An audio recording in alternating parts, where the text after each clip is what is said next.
এদিকে খগেন মুর্মু ও শঙ্কর ঘোষের উপর হামলার ঘটনায় গ্রেপ্তার আরও একজন। নাগরাকাটায় বিজেপি সাংসদ ও বিধায়কের উপর হামলাকাণ্ডে মোট গ্রেপ্তার 5 জন। বিজেপি সাংসদ ও বিধায়কের উপর হামলাকাণ্ডে গ্রেপ্তার বেড়ে 5। ধৃতের নাম এতোয়া ওরাও, বাড়ি নাগরাকাটার খয়ের বাড়িতে। ধৃত 4 জনের 3 দিনের পুলিশ হেফাজতের নির্দেশ। এফআইআরে নাম থাকা 8 জন এখনো কেন অধরা, প্রশ্ন বিজেপির।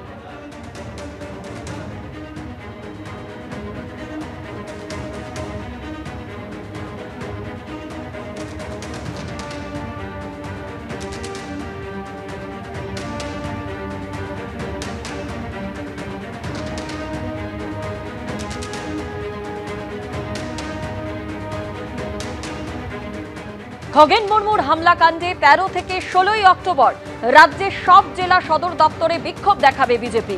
আদিবাসী বঞ্চনার অভিযোগ কলকাতা শিলিগুড়িতে মিছিল, হুঙ্কার মনোজ টিগ্গার।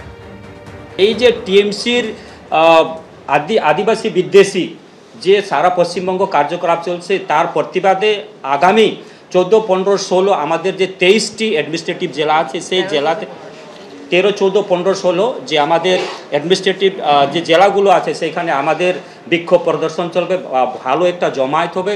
পাশাপাশি এই আদিবাসীদের উপরে যে অত্যাচার হচ্ছে সেটাকে মাথায় রেখে এবং খগেনদার উপরে যে হামলা হয়েছে সেই হামলাকে কেন্দ্র করে আমাদের উত্তরবঙ্গ এবং দক্ষিণবঙ্গে একটা বড় জমায়েত হবে।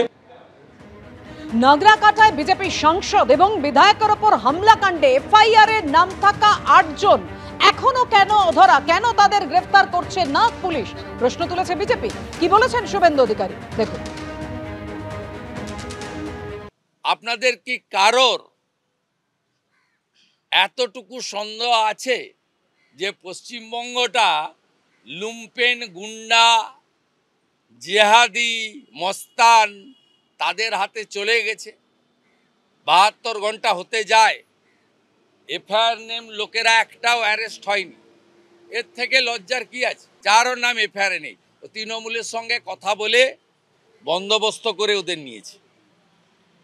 যেগুলোকে নিয়েছে তৃণমূল ওদেরকে পুলিশকে তুলে দিয়েছে, কারণ পুলিশ জানে একদিকে এসটি কমিশন, একদিকে স্পিকারের চাপ, অন্যদিকে কলকাতা হাইকোর্টে আজকে ভ্যাকেশন বেঞ্চে মহামান্য জাস্টিস ওম নারায়ণ রায়ের বেঞ্চে মুভ করা হচ্ছে for NIA or any central agency investigation through court monitoring.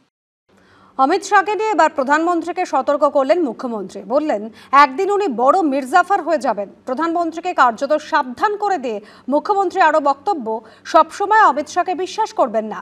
পাল্টা বিজেপির বক্তব্য, বিভাজনের রাজনীতি করতে চাইলেও সফল হবেন না মমতা বন্দ্যোপাধ্যায়। একদিন ও আপকা বড় মির্জাফর হয়ে যায়গা। একজন প্রধানমন্ত্রী, আরেকজন তার মন্ত্রিসভার নম্বর 2, আর তাদের একজন সম্পর্কে অপরজনকে সতর্ক করছেন বিরোধী দলের প্রধান নেত্রী। তাও আবার ভবিষ্যতের বিশ্বাসঘাতকতার সম্ভাবনা সম্পর্কে আগাম সাবধান করছেন। বুধবার এভাবেই অমিত শাহ সম্পর্কে নরেন্দ্র মোদীকে সতর্ক করলেন মমতা বন্দ্যোপাধ্যায়, যা উস্কে দিল নতুন জল্পনা, নতুন সমীকরণ। उन्होंने तो एक्टिंग प्राइम मिनिस्टर का मामले काम करते हैं, but prime minister knows everything. I'm sorry to say. We can request the prime minister, don't trust Amit Shah always. एक दिन वो आपका बड़ा मिर्जाफर हो जाएगा, पहले से ख्याल कीजिए। मॉर्निंग शोज दे এদের অভ্যাসটা অনেক দিন ধরেই। এর আগে বলতো যে অটলজি ভালো, আদবানিজি খারাপ, পরে বলল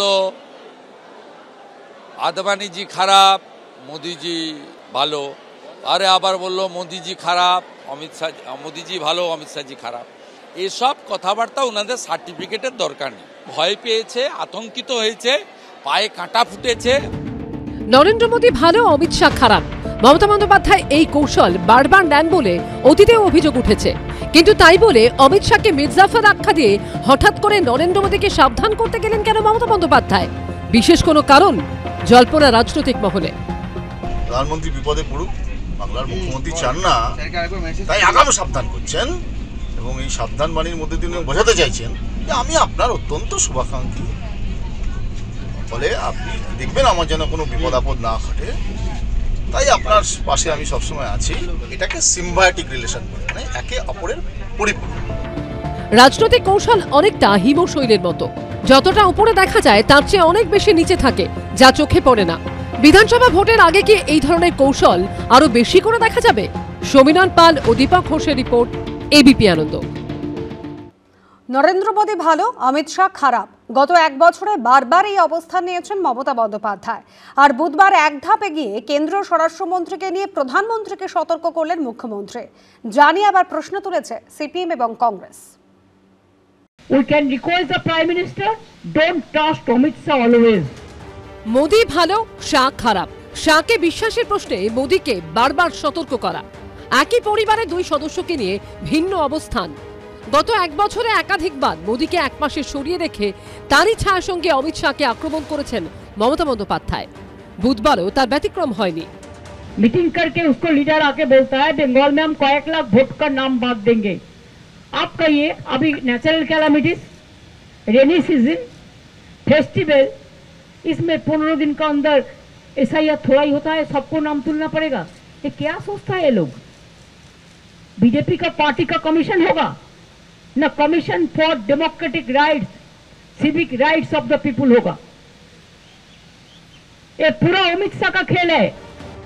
এই প্রথম নয়, এর আগে মুর্শিদাবাদে অশান্তির জন্য অমিত শাহকে দায়ী করে তীব্র আক্রমণের পাশাপাশি তাকে নিয়ন্ত্রণের জন্য কার্যত নরেন্দ্র মোদীকেই পরামর্শ দিয়েছিলেন মমতা বন্দ্যোপাধ্যায়।